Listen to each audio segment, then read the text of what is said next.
ரொம்ப நார்மலா பேசும்போது நார்மலா பேசுவாங்க. இப்ப இத கூட அவங்க எப்படின்னா, கரெக்ட் மாரியே சொல்லுவாங்க. அவங்க அப்பா, அம்மா வந்து துவாரம் வழியா பார்த்தாங்க. அந்த சாவி துவாரம் வழியா பார்த்தாங்க. அவங்க அப்பா, அம்மா வந்து சாப்பாட்டுக்குள்ளார எதையோ ஊத்திட்டு போயிட்டாங்க. இவங்க ரூம்ல இருக்கும்போது அவங்க கிச்சனுக்குள்ளார ஒரு ஆள் போனாங்க.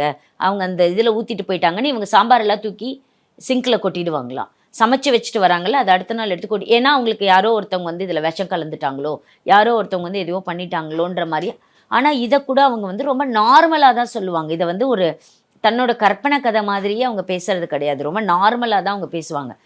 திடீர்னு ஏதாவது இவர் கூட்டிட்டு போய் ஏதாவது வாங்கிட்டு வந்து குடுத்திருந்தாருனா கூட, திடீர்னு அடுத்த நாள் அதெல்லாம் தூக்கி டஸ்ட்பின்ல போட்டுருவாங்களாம். புதுசா வாங்கிட்டு வந்த திங்ஸ் எல்லாம். ஏன்னா, இதிலருந்து அவங்க வந்து ஏதோ பிளாக் மேஜிக் பண்ணிட்டாங்க. இதில தான் வந்து அவங்க எதையோ வச்சு அனுப்பியிருக்காங்க.